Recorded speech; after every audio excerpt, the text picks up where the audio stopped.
नमस्कार साथियों, आज मैं पुनः आप लोगों के सामने एक नया टॉपिक लेकर के प्रस्तुत होने का प्रयास कर रहा हूँ और उससे पहले आप लोग मुझे सपोर्ट करने के लिए मेरे चैनल को सब्सक्राइब करें, लाइक करें और कमेंट करके मुझे बताएँ कि मैं अपने जो वीडियोज़ आप लोगों तक पहुँचाने का प्रयास कर रहा हूँ, वो किस तरीके के आप लोगों को लग रहे हैं।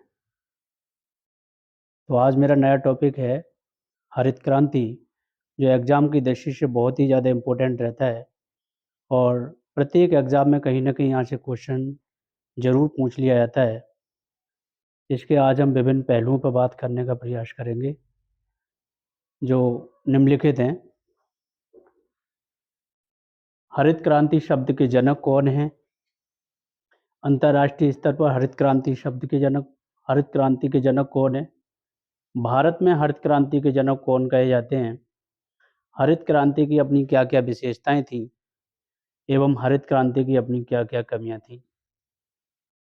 तो दोस्तों, हरित क्रांति की शुरुआत भारत में 1966 से 1967 ईस्वी के बीच हुई थी। वहीं पर हरित क्रांति शब्द विलियम गैड के द्वारा दिया गया था। विलियम गैड के द्वारा दिया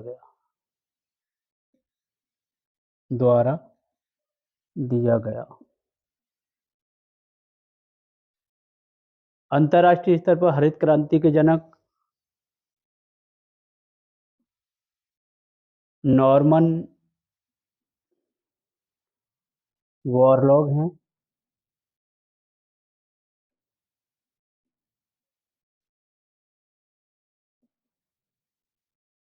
इनको सन 1970 ईस्वी में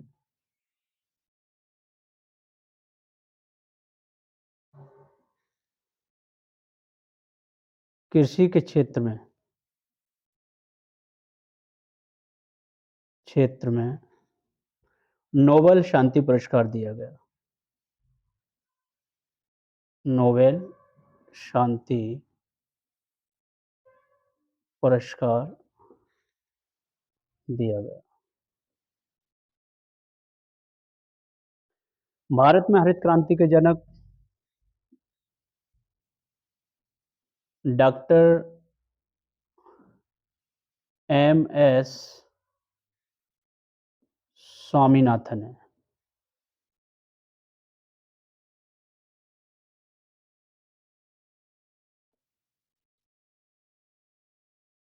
हरित क्रांति की कुछ विशेषताएं निम्नलिखित हैं। नंबर 1, उन्नत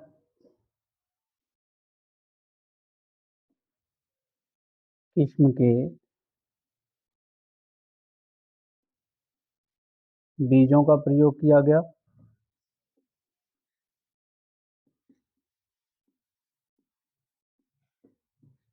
नंबर 2, किसानों के लिए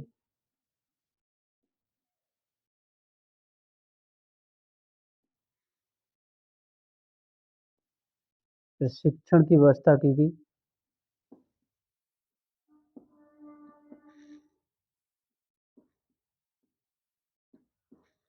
नंबर 3,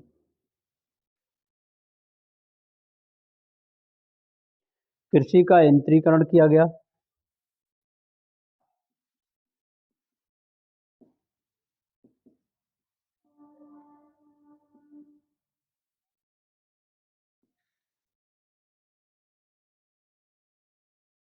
नंबर 4, उर्वरकों के प्रयोग पर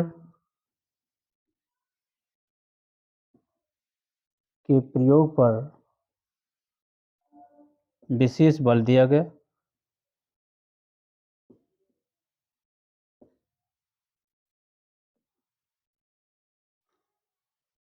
नंबर 5, सिंचाई सुविधा की व्यवस्था की गई।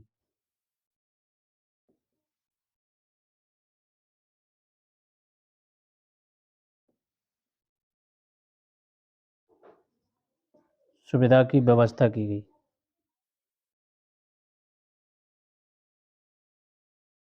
वहीं पर भारत में हरित क्रांति की कुछ कमियां भी देखने को मिली, जिनको मैं आपके सामने प्रस्तुत कर रहा हूं, जो निम्नलिखित हैं। नंबर एक,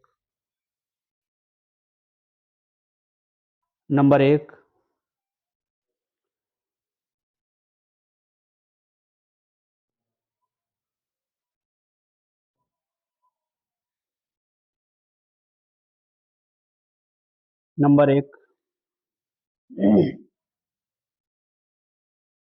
भारत में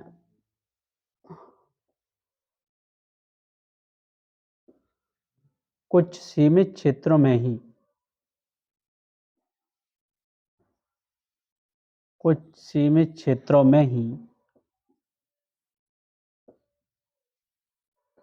इसका प्रभाव देखने को मिला।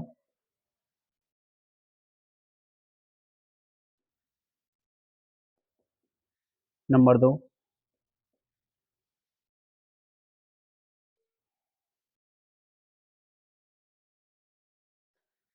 भारत में कुछ सीमित क्षेत्रों में ही इसका प्रभाव देखने को मिला, जैसे पंजाब,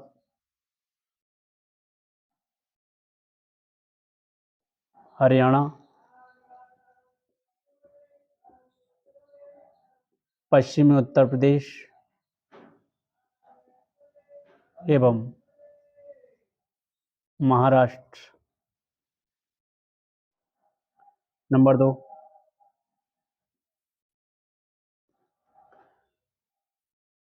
हरित क्रांति की अन्य कमियों के अंतर्गत इसमें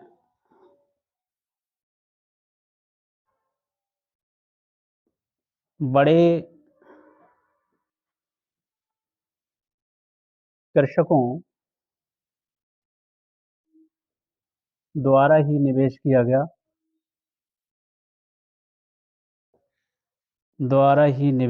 गया, क्योंकि इसमें अत्यधिक निवेश की आवश्यकता थी।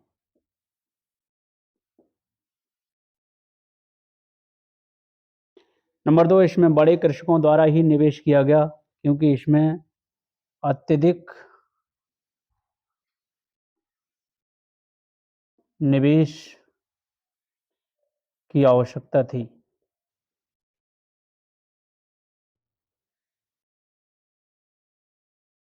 नंबर 3, हरित क्रांति के तहत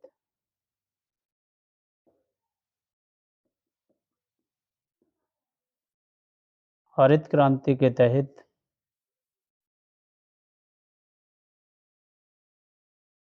अत्यधिक तीसरे पॉइंट में हरित क्रांति के तहत अत्यधिक उर्वरकों का प्रयोग किया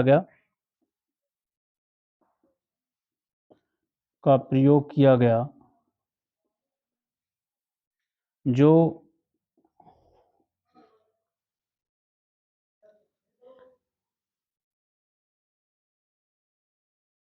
जिसने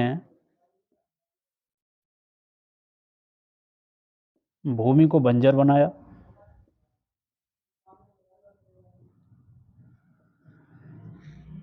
और पर्यावरण पर भी इसका प्रभाव पड़ा।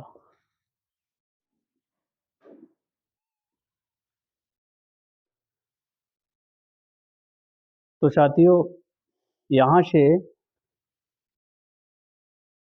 मैं कोशिश मेरी यही रहेगी कि हरित क्रांति से आने वाला कोई भी क्वेश्चन आउट होके नहीं जाएगा, और ख़ास तरीके से एग्ज़ाम में जो पूछा जाता है, हरित क्रांति शब्द के जनक कृष्ण कौन है, तो विलियम ग्रांट के द्वारा ये दिया गया। अंतर्राष्ट्रीय स्तर पर एग्ज़ाम में इसके जनक पूछ लिए जाते हैं, जो नॉर्मन बोरलॉग हैं। और इसमें एक क्वेश्चन बढ़ा करके पूछा जाता है कि जो नोबेल शांति पुरस्कार नॉर्मन बोरलॉग को दिया गया था, वो किस क्षेत्र में दिया गया? तो सन 1970 ईस्वी में इनको कृषि के क्षेत्र में ही पुरस्कार प्रदान किया गया था। भारत में हरित क्रांति के जनक पूछे जाते हैं तो वो डॉक्टर एम एस स्वामीनाथन हैं। हरित क्रांति की अपनी कुछ विशेषताएं रही थी। जो हरित क्रांति के पहले की बात करें 1966 से पूर्व हमारी कृषि व्यवस्था इतनी बेहतर नहीं थी। हरित क्रांति के माध्यम से विभिन्न पहलुओं पर बल दिया गया था। जो नंबर 1, कृषि के अंतर्गत उन्नत किस्म के बीजों का प्रयोग किया गया। किसानों के लिए प्रशिक्षण की व्यवस्था की गई। नंबर 3, कृषि का यंत्रीकरण भी किया गया। नंबर 4, उर्वरकों के प्रयोग पर विशेष बल दिया गया। नंबर 5, सिंचाई सुविधा की व्यवस्था भी की गई। और वहीं पर आप लोगों को ये पता रहना चाहिए कि जहाँ अगर किसी चीज़ के लाभ होते हैं, तो वहीं पर उस चीज़ की पर्दे के पीछे कुछ न कुछ हानियाँ भी होती हैं। जो उसकी हानियाँ निम्नलिखित मैंने आप लोगों को गिनाई यहाँ पर। तो नंबर 1 मैंने बताया, भारत में कुछ सीमित क्षेत्रों में ही इसका प्रभाव देखने को मिला, जैसे पंजाब, हरियाणा, पश्चिमी उत्तर प्रदेश, महाराष्ट्र। तो कहने का तात्पर्य ये है कि हरित क्रांति के माध्यम से क्षेत्रीय असमानताएँ उत्पन्न हुईं। कुछ क्षेत्र काफ़ी धनाढ्य हो गए, तो कुछ क्षेत्र जस की तस रहे। वहीं पर आप लोग देखें, इसमें बड़े कृषकों द्वारा ही निवेश किया गया, क्योंकि इसमें अत्यधिक निवेश की ज़रूरत थी। गरीब कृषकों के पास इतना पैसा नहीं था, जिससे कि वो लोग इसमें निवेश कर के कृषि का आधुनिकीकरण कर सकते हैं। नेक्स्ट, हरित क्रांति के तहत अत्यधिक उर्वरकों का प्रयोग किया गया। इसने भूमि को बंजर बना दिया और पर्यावरण भी इससे दूषित हुआ और मानव के स्वास्थ्य पर भी इसका दुष्प्रभाव पड़ा। नेक्स्ट, लास्ट टर्म इसमें एक पॉइंट और है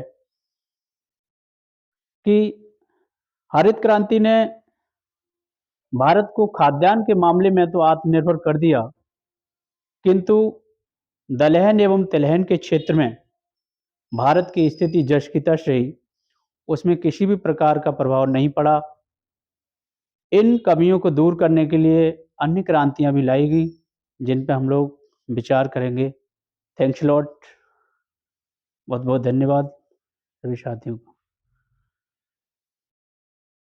तो साथियों, मैं अब ये टॉपिक मेरा फिनिश हो रहा है और मैं अन्य टॉपिक के साथ आप लोगों से रूबरू होऊँगा आने वाले टाइम में। अगर इसी तरीके से मुझे आप लोग अपना प्यार देते रहे, बहुत-बहुत शुक्रिया। Thanks a lot.